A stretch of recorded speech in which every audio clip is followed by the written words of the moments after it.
Well, welcome back to day 16 of our 17 days through the book of Jeremiah. Today we did chapters 47 to 49. What are we reading today? Well, as you will know, we are in the section at the end of Jeremiah's prophecy in which the Lord has now turned his attention away from his dealings with Judah and Israel, and he now begins to address the nations of the earth. And here are a series of prophecies that Jeremiah makes against the various nations. And that actually began in yesterday's chapter 46, the final chapter, and it goes all the way through to chapter 51, with the final chapter of Jeremiah, chapter 52, just being a recap or a review, an historical review of the fall of Jerusalem. That's what the final chapter in Jeremiah is. But today we're right in the middle of that section where there are these series of prophecies against the nations. Yesterday, chapter 46 was the judgment on Egypt. Then today we read the judgment on the Philistines, God's prophecy against Moab, against Edom. So Edom, the Edomites, who were there? They were the sons or the descendants of Esau, Jacob's brother Esau. The people of Ammon, a prophecy against Syria or Damascus, it was the capital of Syria, against Kedar, Hazor, Elam, and then finally a massive prophecy that we'll see tomorrow against Babylon itself. And Babylon, of course, was the nation that was being used by God to judge many of these other nations, like Egypt, for example. It was the Babylonians that eventually conquered the Egyptians. Okay, so what are we going to read from all of this today and take from it? I want to read to you a little section from the prophecy against the Moabites. And this is in chapter 48, and we'll read verses 11 to 13 together. Moab has been at ease from his youth. He has settled on his dregs and has not been emptied from vessel to vessel. Nor has he gone into captivity. Therefore his taste remained in him, and his scent has not changed. Therefore, behold, the days are coming, says the Lord, that I will send him wine workers who will tip him over and empty his vessels and break the bottles. Moab shall be ashamed of Chemosh, its god, as the house of Israel was ashamed of Bethel, their confidence. Okay, so Bethel was the place where the first king of the northern kingdom, Israel, Jeroboam, had set up two idols, one in Dan and one in Bethel, at the extremities of his kingdom, these golden calves, and the people of Israel had worshipped these golden calves. One of them was at Bethel, and so God says to the Moabites, you will be ashamed of Chemosh, your god, as the nation of Israel was ashamed of that golden calf at Bethel. And so there's the terrible prophecy of how the Moabites will be completely destroyed, and there will be fear and panic. Its priests, kings, they're plundered. No one will escape. They will perish in the valley. And so it goes on. In this little section of the prophecy, God says to the people of Moab, you've been at ease since your youth, and you have settled on your dregs. You've been drinking wine and enjoying a life of ease and pleasure, and no one has come and unsettled you. And for that reason, I'm going to bring judgment upon you. So here's my comment for this morning.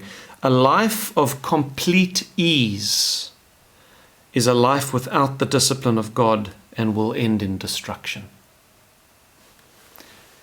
Do not desire a life that is completely free of any trouble, no stress, no things that drive you to your knees, no things that cause you angst, no hardship. Don't desire a life like that. Because if you have a completely trouble-free life, if everything you ever put your hand to turns to gold and you never have any trouble, let me tell you this, you're not a child of God. Now, wow, that's strong language. Does the Bible teach that? Yes, the Bible teaches it word for word. And I'm going to read it to you from the book of Hebrews, chapter 12. The point I'm just wanting to make is this. We can be tempted to look at people who are super wealthy, everything's good for them, money, power, beauty, pleasure, endless opportunity, and we can be tempted to be jealous of them.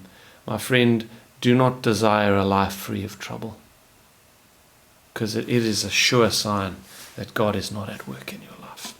Okay, I'm going to read Hebrews chapter 12 to you, and this is from verses 5 to 11.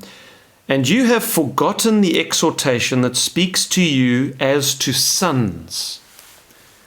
My son, do not despise the chastening of the Lord. Now, this is a quote from Proverbs chapter 3.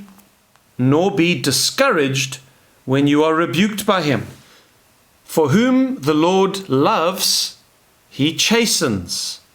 Whoever, just think about that, whoever the Lord loves, he chastens, he disciplines. And he scourges every son whom he receives. If you endure chastening, God deals with you as with sons. For what son is there whom a father does not chasten? But if you are without chastening, of which all have become partakers, then you are illegitimate and not sons. Furthermore, we had human fathers who corrected us, and we paid them respect. Shall we not much more readily be in subjection to the Father of spirits and live? For they indeed for a few days chastened us as seemed best to them, our human fathers, but he, God, for our profit, that we may be partakers of his holiness. Now, no chastening seems to be joyful for the present, but painful. Nevertheless, afterward it yields the peaceable fruit of righteousness to those who have been trained by it. God will use hardship in your life to train you, to mature you.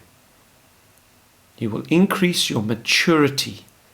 You will be a far more winsome, pleasant, wise, confident, peaceful person, because the God of love, the God who loves you, the Father who loves you as his child, wants you to be like his son Jesus. He wants to mature you. And one of the tools that he uses, if not the primary tool in life, is struggle or hardship. Now, I can't tell you exactly how that works, but I am telling you this morning that it does work. God uses hardship to mature us. And if you want to be more mature, and with all the blessings that maturity brings with it, don't seek a life free from trouble, but in your troubles, turn to the Lord. Seek the Lord. Yes, pray for deliverance from your troubles. Ask him for miracles. Every day of your life, bring your cares to him, because he cares for you. But just know this, that a life free of trouble is a life without the fatherly love of God. Well, I hope that's an encouragement to you in some way this morning. And I'll see you tomorrow.